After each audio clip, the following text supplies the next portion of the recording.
Let's pick up the pace a little bit. One of these things, Brian, right? Let's go, let's go. Right. So we wanted to really put a package of rules together that allows us to play fast and ideally a high-scoring game as well. So can you take us through that process? Because while involving, I think it was over 6,000 fans is an awesome idea, you're also going to get some insane suggestions that you can't use. That's right. So how did you call them, and who did you lean on? What type of sources you guys lean on to decide, okay, these are the changes from what you would call the traditional football rules that we want to So we brought together a couple of different groups. We had former coaches, guys like Jim Caldwell, John Fox. I wanted to have a quarterback who played both in the NFL and in the CFL, so we brought Doug Flutie in, who gave us some really good insights into some of the things the CFL does that we took a look at.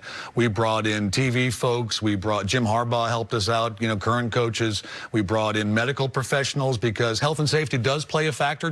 10, 15 years ago, it wasn't talked about as much as it is now. So when we were developing our package of rules, we wanted to make sure that we weren't going backwards in terms of health and safety. So we filtered out a lot of the crazy ideas, and there are some crazy ideas out there, and there are a lot of things that we tested with a bunch of JUCOs and in semi-pro leagues. We actually had guys in full pads going through kickoffs and punts and you name it, all the different timing aspects.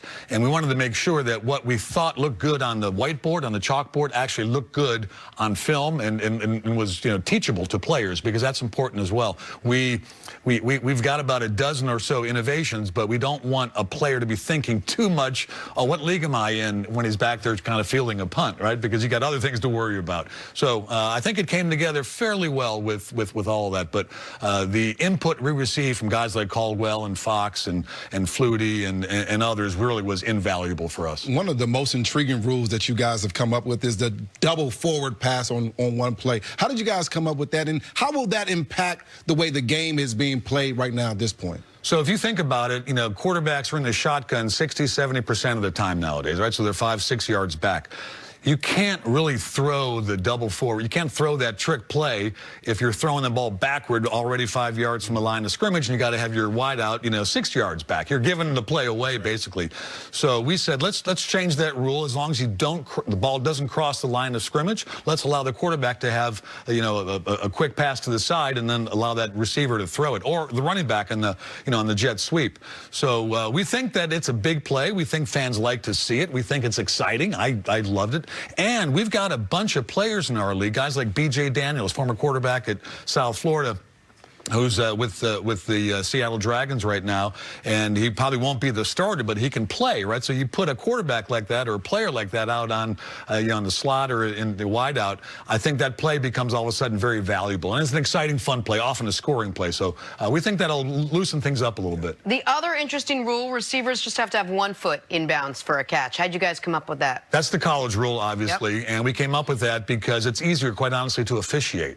And one thing, Brian, you might think about this. That's interesting. Yeah, we want to make sure that our game is as simple as possible to officiate, to remove as much sort of doubt as can be. But one of the things that came out as we were talking to receivers is the 1 foot in bounds rule is actually safer because it allows you to kind of do that football fall and roll your shoulder. And if you're dragging both feet, you're pretty much exposed. So we realize, hey, this is actually a little bit safer, and we think it's easier to officiate. Why not? Let's do it. We've seen it 1,000 times on a Saturday afternoon with college ball, so that we didn't really have to test too much that particular rule. From reading the rules on the website, xfl.com/rules, there aren't a ton of things on there that football fans are going to be like, I don't know. I think the double forward pass is the biggest change, aside from the overtime. The shootout format in overtime is a change, and I think people are going to see and say, man, I wish other leagues would implement it. If people haven't checked out the rules website yet, can you explain to the audience what that is?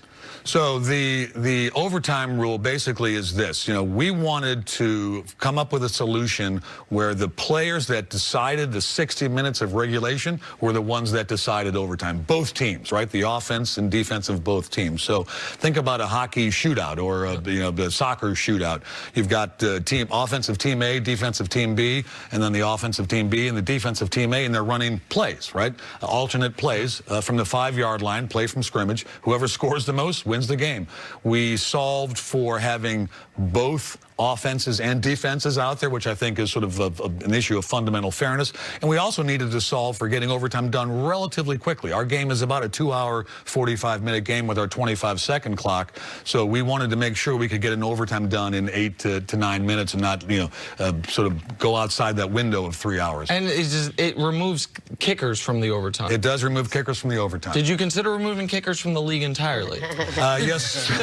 Yes, we did until my butt. Tried. Yeah, we tried. No, we still have field goals and we have kickoffs, so we still got the kicker in the game. We're not entirely taking the foot out of football. Yeah. The other big rule change, just real quick, and I thought this was important, the extra point. You have the ability to get, what, 2 points or 3 points. 3 points, that's We've right. got 3 options. You score a touchdown at 6 points, very traditional, and then you got a 1-point option, which is a play from scrimmage from the 2-yard line, a 2-point option, play from scrimmage from the 5-yard line, and a 3-point option, which is a play from scrimmage from the 10. So you can have a 9-point touchdown. We think it can turn a 2-score game into a 1-score game and allow teams to come back. And we think there's great strategy in deciding, head coach, do I go for 1, 2, or 3, right? And we love to second-guess coaches. We love to second-guess as fans, so this will be a lot of second-guessing. It's exciting. It's going to be fast. It's obviously going to be safer. There's some tweaks to the rules, which I think will be a lot of fun for both the fans at home to watch, the players to play, and then obviously the officials to officiate. Commissioner, thank you so much for hanging out with us today. We're excited for this. Thank you, Nick. Brian, Can't wait always for a opening pleasure. weekend 1 month from today. Much more First Things First right after this. The fan suggestion that was just eliminate kickers entirely, that was mine. I do think there's some intrigue probably on both sides of that thing, though, that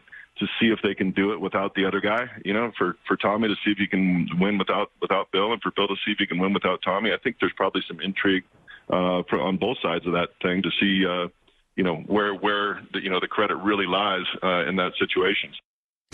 Brian, are you buying that Tommy and Belichick both want to win on their own?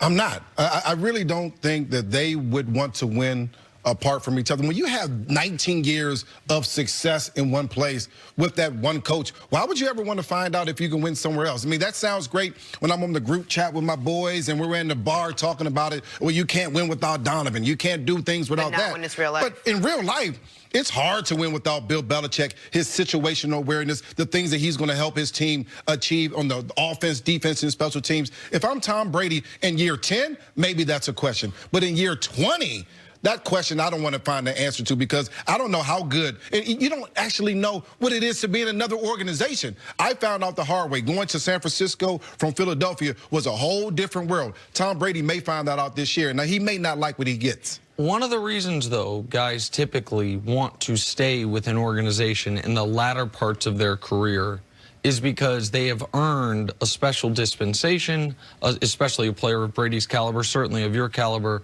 where they are treated special within that organization, and then they just go to general population if you go to a different organization. But Tom Brady doesn't get that with the Patriots. Famously, he gets yelled at in the meetings just like anybody. Gets treated like one of 53. That's the way the Patriot system works. Okay, so what about every 2 weeks or every week in the NFL when the paychecks come? Nope. Actually takes less than any quarterback of his caliber. All right, well, at least long-term security. Nope. They refused that to him. So you can be in a long-term great marriage, and then all of a sudden, if you feel like, wait, you've now forgotten 2 anniversaries.